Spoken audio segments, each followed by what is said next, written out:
सभी भक्तों को राधे राधे।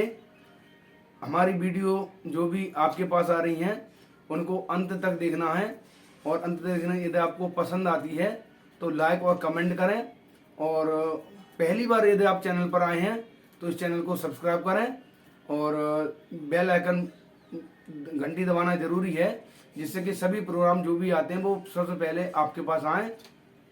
धन्यवाद।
यहाँ आस तेरी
बोलिए गोविंद भगवान की।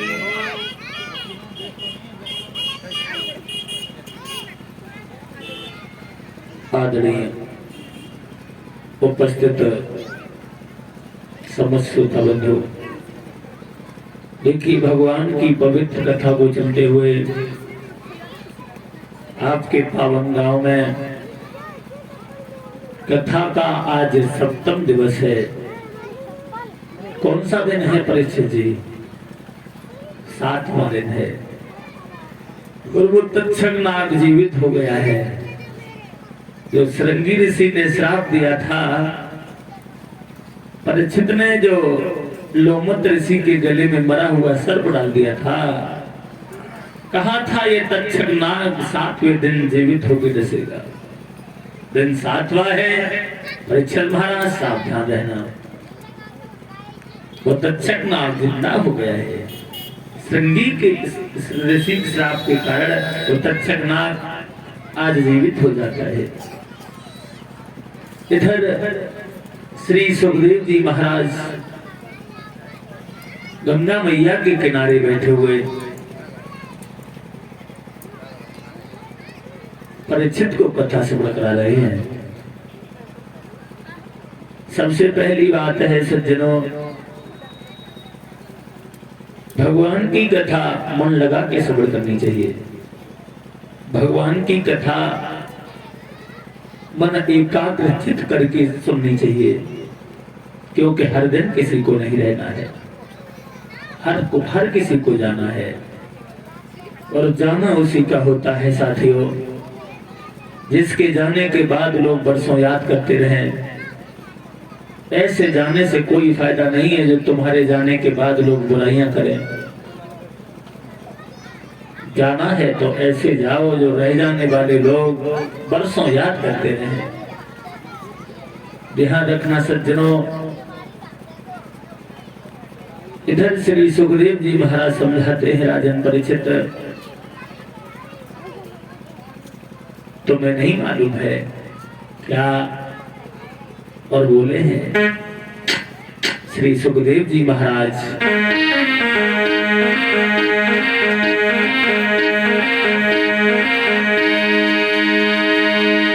कि रहना नहीं देश वीराना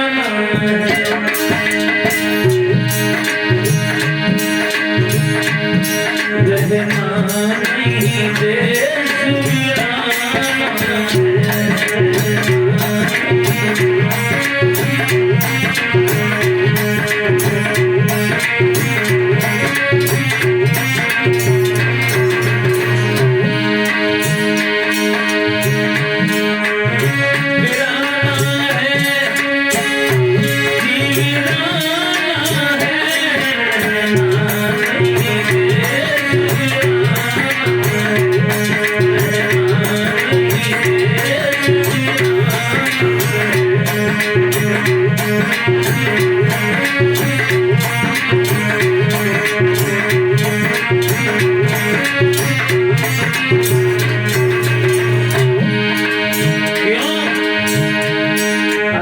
ये जीवन है माटी का ढेर,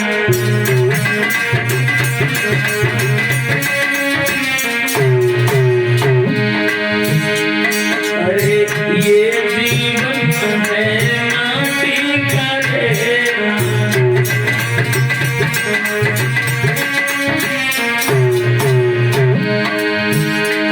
अरे तू न पड़े कल जाना है,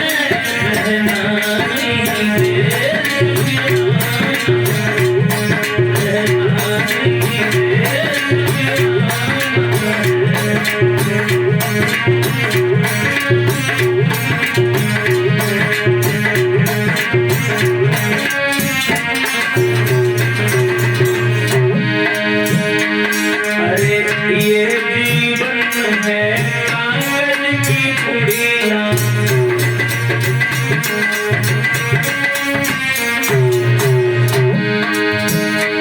अरे ये जीवन है कागज की पुड़िया।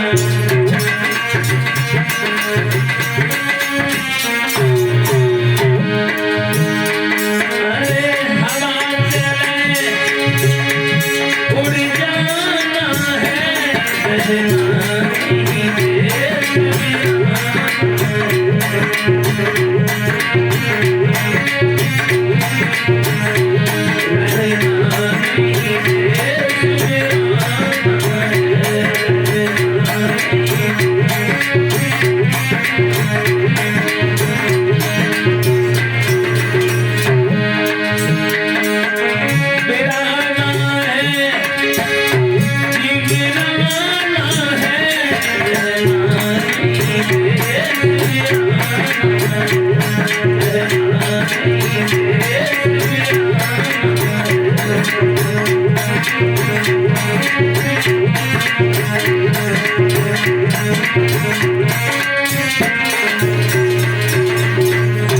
इसलिए परीक्षित महाराज, तुम बड़े किस्मत वाले हो जो आपको ये मालूम हुआ है कि तुम्हारी 7वें दिन मौत हो जाएगी।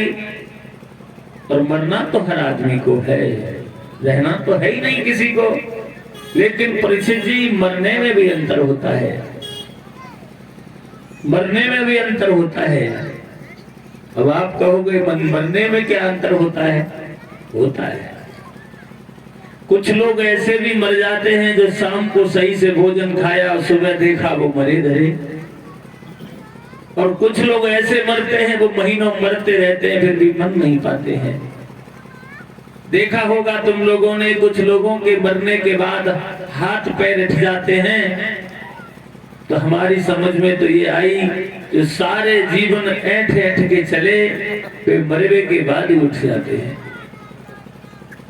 इसलिए देखे जवानी इतनो इठिलावे मती, देखे जवानी इतनो इठिलावे मती, क्योंकि आएगा बुढ़ापा खसाले पड़ जाएंगे। लेटत में खटिया की पार्टी पे रहेगा हाथ, चालत में लठिया के नारे पड़ जाएंगे। ये जवानी सदा दिन नहीं रहती है। इधर व्यास नंदन श्री सुखदेव जी महाराज उत्तरानंदन परीक्षित को कथा श्रवण करा रहे हैं। जैसा कि आप अभी श्रवण कर रहे थे भगवान कन्हैया के बारे में। कल आपने सुना भगवान श्याम ने भोजराज कंस का वध किया। इधर जब कंस का वध हो गया है तो भगवान कन्हैया ने अपने नाना और नानी, अपने माता पिता को जेल से निकाला है। महाराज उग्रसेन को राजा बना दिया है। कहां का? मथुरा का। और कंस की जो पत्नियां थी अस्ति और प्राप्ति, उन्होंने जाके अपने पिता को जाके बता दिया है कि कन्हैया ने हमारे पति को मार दिया है। तो जरासंध ने एक बार नहीं 17 बार मथुरा पे चढ़ाई की है। आखिरी बार में वो जरासंध अपने साथ कालियावन को लेके आता है। इधर भगवान कन्हैया उस कालियावन के सामने से भाग जाते हैं। वहां पहुंचे हैं जहां मुचकुंद सो रहे थे गुफा में, जैसा कि आप अभी ये कथा श्रवण कर चुके हैं। कालियावन भगवान श्याम के पीछे पीछे उसी गुफा में घुस जाता है। भगवान ने मुचकुंद को अपना पीतांबर ओढ़ा दिया है। कालियावन ने सोचा कि हमसे डर के ये छुप रहा है और सोने का बहाना कर रहा है, नहीं समझ पाया। लात मारी, मुचकुंद की आंख खुली, देखा सामने कालियावन, और मुचकुंद की दृष्टि पड़ते ही वो कालियावन भस्म हो जाता है। इधर मथुरा में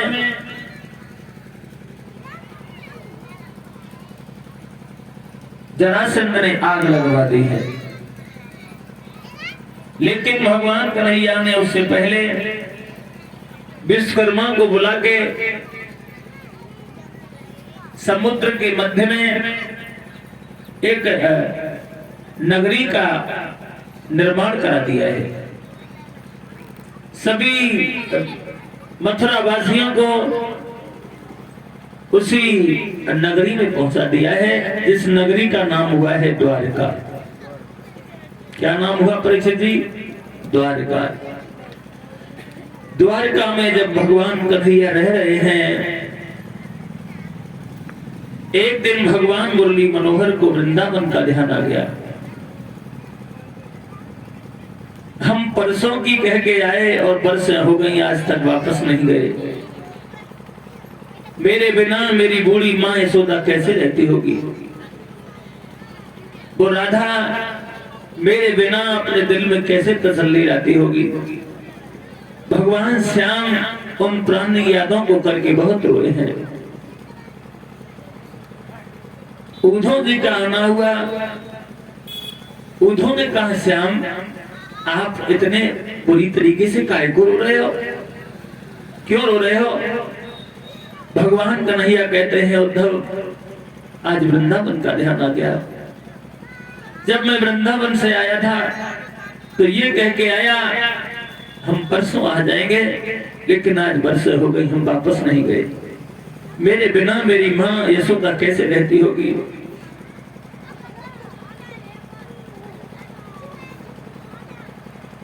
भगवान कन्हैया कहते हैं, उद्धव वो दिन याद है हमें जब मेरे बाबा नंद घर से निकलते थे तो नंगे पैर निकलते थे, तब हम उन्हें भागकर उनके चरण पादुका देते थे। और ये मुझे विश्वास है उद्धव कि आज भी मेरे बाबा नंगे पैर ही निकलते होंगे और मेरा इंतजार करते होंगे कि मेरा श्याम मेरी चरण पादुका लेके आता होगा। हम इतने निर्दयी हो गए, आज तक उनके पास नहीं गए। वो नंगे पैर पूरे गांव में घूमते होंगे। एक दिन भगवान कन्हैया बहुत रोए सज्जनों। क्यों रोए? एक दिन देवकी माँ ने भगवान कन्हैया के लिए माखन मिश्री भिजवाई। क्यों? देवकी ने सुना था कि ये जब मेरा कन्हैया यशोदा के यहाँ रह रहा था तो माखन मिश्री का बहुत शौकीन था, इसलिए देवकी ने अपने पुत्र के लिए, श्याम के लिए वो माखन मिश्री भिजवाई है। तो भगवान कन्हैया पीठ फेर के खड़े हो गए और कहा, मेरी माँ देवकी से कह देना आज के बाद ये माखन मिश्री मेरे सामने न भिजवाए। जब जब ये माखन मिश्री मेरे सामने आती है तब तब मुझे अपनी बूढ़ी माँ यशोदा की बहुत याद आती है। भगवान कन्हैया बहुत रोए। उद्धव जी कहते हैं, श्याम अगर हमारे लायक कोई उपाय हो तो हमें बताओ, हम क्या कर सकते हैं? भगवान श्याम कहते हैं, उद्धव आप एक काम कर दीजिए। क्या करना है? तो बोले हैं भगवान मुरली मनोहर, हे उद्धव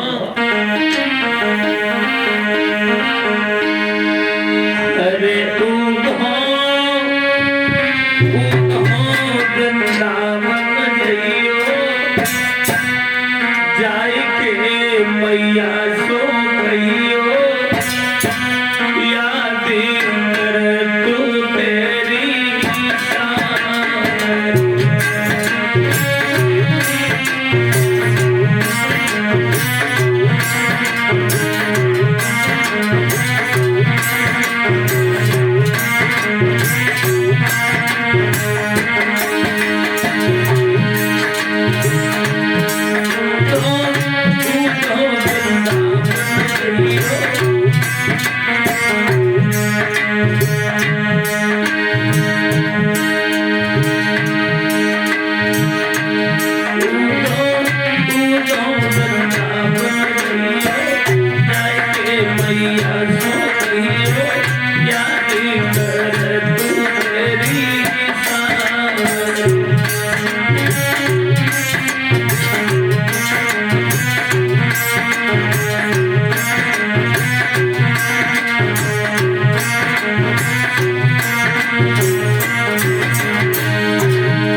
कन्हैया उद्धव तुम एक काम करो, वृंदावन में चले जाओ और मेरी बूढ़ी माँ यशोदा से जाके कहना श्याम तुम्हें बहुत याद करता है।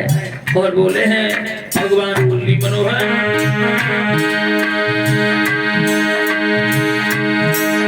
अरे वृंदावन का कंकर कंकर मेरी अंगन में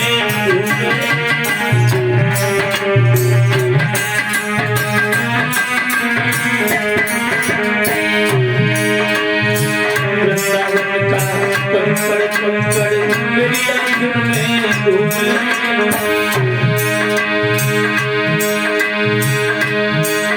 अरे वृंदावन की मुरज भूमि मेरे कदमों को छूए उधों उधों निकलती गई हो कैसे मैया सो गई हो यादें कर तू तेरी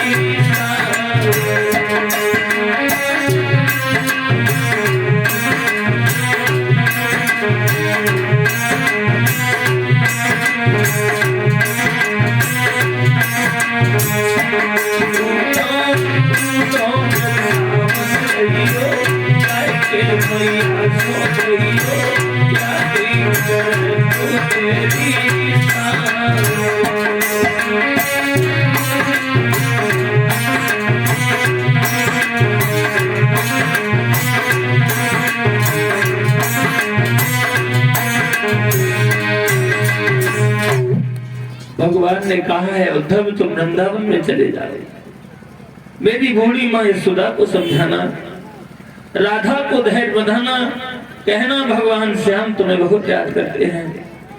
आज भगवान मुरली मनोहर ने अपनी बूढ़ी माँ यशोदा के लिए पत्र लिखा है, एक पत्र राधा के लिए भी लिखा है।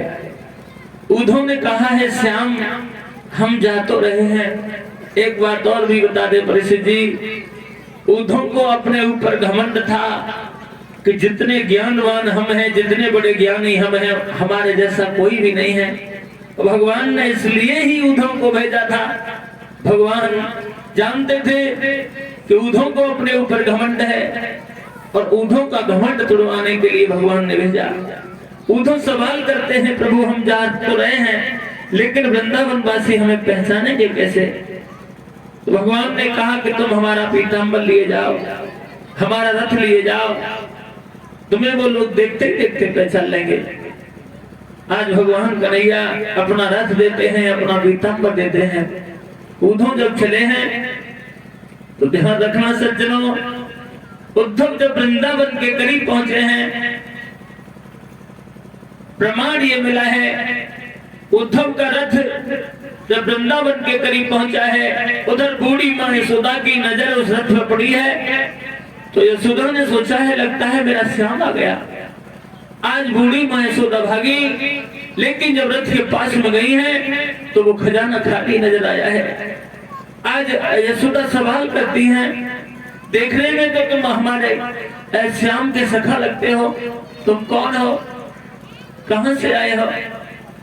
आज उद्धव ने पहचान लिया है, लगता है यही यशोदा है। कहाँ है मैया?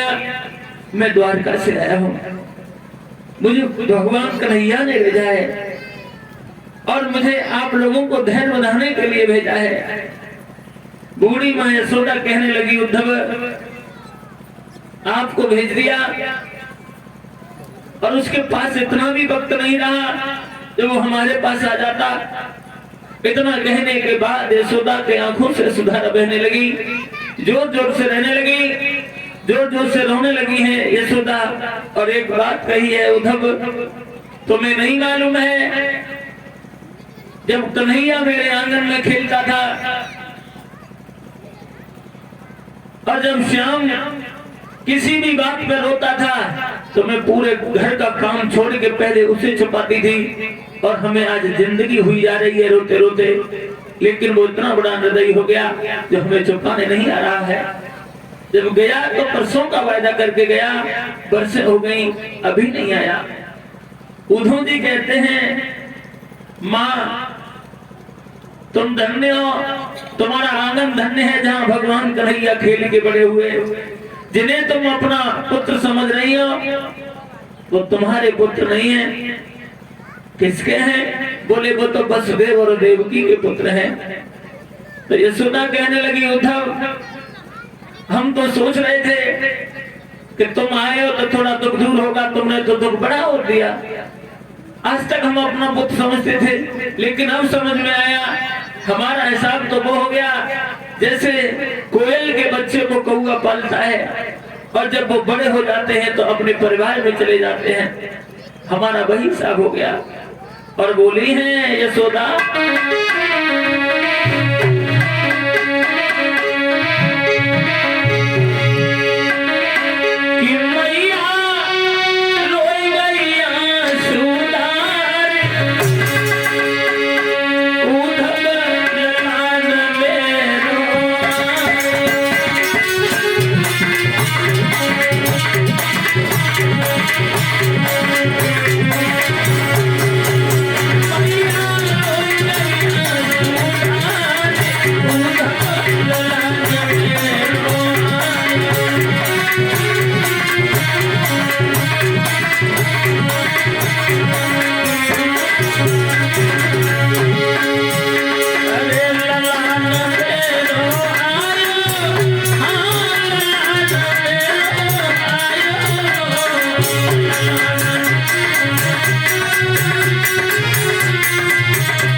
आज यशोदा रोकी नहीं है, उद्धव समझाते रहे हैं। आज यशोदा के पास से थोड़ा हट के गए हैं उद्धव, आगे बढ़े हैं तो क्या देखा है सज्जनों, एक कुआं पे कुछ लड़कियां पानी भरने आई हैं।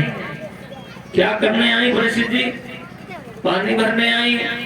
उद्धव दूर खड़े खड़े देख रहे हैं, पानी भरने तो आई हैं लेकिन किसी को घर जाने का ध्यान नहीं है। अगर किसी ने गागर वो पानी से भर ली है तो सिर पर रखने का ध्यान नहीं है। अगर किसी ने वो गागर कुआं में फंसा दी है तो उसे खींचने का ध्यान नहीं है। एक दूसरे से बातें कर रही हैं और इधर उधर की नहीं, भगवान कन्हैया के बारे में। एक सखी कहती है, बहन जिस दिन से भगवान गए अभी तक नहीं आए। दूसरी कहने लगी आएंगे लेकिन अभी नहीं आएंगे। कब आएंगे? तो चंद्रा नाम की लड़की कहती है तुम्हें नहीं मालूम है कब आएंगे? बोली हम तुम्हें बताएं।